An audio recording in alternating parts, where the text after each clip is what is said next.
আউযু বিল্লাহি মিনাশ শাইতানির রাজিম। বিসমিল্লাহির রহমানির রহিম।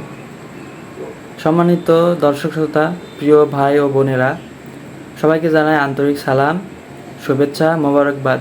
সালামু আলাইকুম। আমি মোহাম্মদ জুবাইর মল্লিক, হিজবুত তৌহিদ জামালপুর জেলা ছাত্র ফোরামের কোঅর্ডিনেটর। তো আজকে আমি আপনাদের সাথে হিজবুত তৌহিদ কী এবং হিজবুত তৌহিদ আন্দোলনের লক্ষ্য উদ্দেশ্য কী সেই সম্পর্কে কিছু বলতে চাই।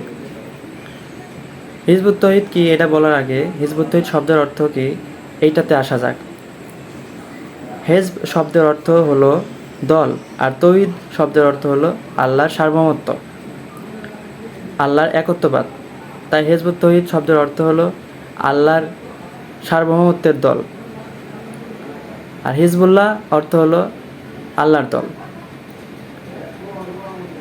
তো এখন হিজবুত তৌহিদ, এই হিজবুত তৌহিদ আন্দোলন প্রতিষ্ঠা করেন টাঙ্গাইলের ঐতিহ্যবাহী পন্নী পরিবার জমিদার বংশের কৃতি সন্তান মোহাম্মদ বায়েজিদ খান পন্নী।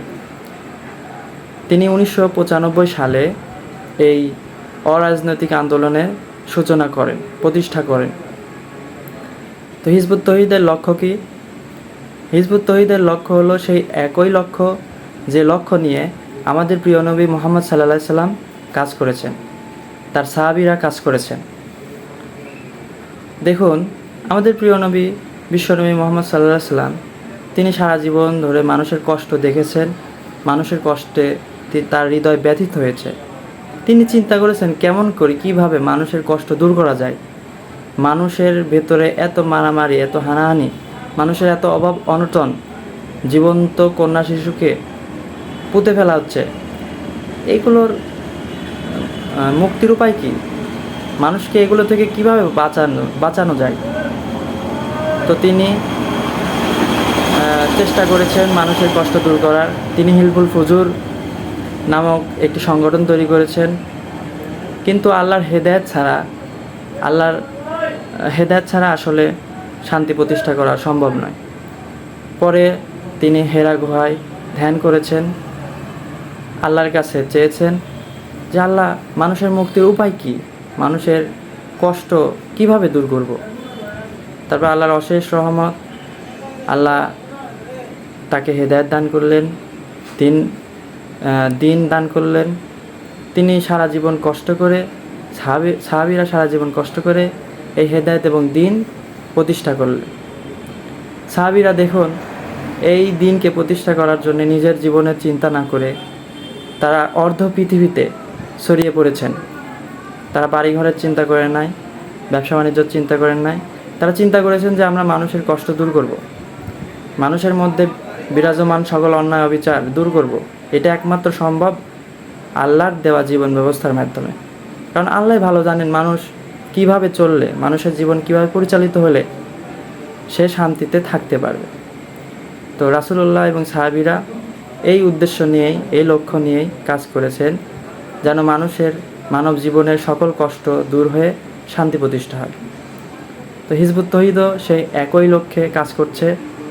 মানুষের মধ্যে বিরাজমান সকল অন্যায় অশান্তি আল্লাহর দেওয়া জীবন ব্যবস্থা প্রতিষ্ঠার মাধ্যমে দূর করে ন্যায় সুবিচার শান্তি প্রতিষ্ঠা করা। অর্থাৎ আল্লাহর দেওয়া জীবন ব্যবস্থা, এই কোরআন, হেদায়েত, এটা প্রতিষ্ঠা করে মানুষের প্রতিটা স্তরে, ব্যক্তি, পরিবার, সমাজ, রাষ্ট্রীয়, অর্থনীতি, দণ্ডবিধি সকল ক্ষেত্রে আল্লাহ সার্বভৌমত্ব প্রতিষ্ঠা করে, আল্লাহর দিন প্রতিষ্ঠা করে ন্যায় সুবিচার শান্তি প্রতিষ্ঠা করা। এটাই হিজবুত তৌহিদের লক্ষ্য। এবং হিজবুত তৌহিদের লক্ষ্য শুধু বাংলাদেশ নয়, হিজবুত তৌহিদের লক্ষ্য পুরো পৃথিবী। হিজবুত তৌহিদ চায় পুরো পৃথিবীর মানুষ এক জাতিতে পরিণত হবে, তারা হয়ে যাবে ভাই ভাই, এবং পুরো পৃথিবী একটি স্বর্গরাজ্য স্বর্গরাজ্য হয়ে যাবে। এবং যাতে করে মানুষ সুখে শান্তিতে থাকতে পারে, মানুষের জীবনে নিরাপত্তা থাকে, মানুষের অভাব অনটন দূর হয়। তো আশা করি সবাই বুঝতে পেরেছেন।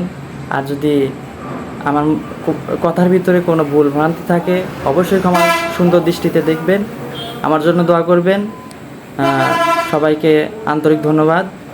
আল্লাহ হাফেজ। সালামু আলাইকুম।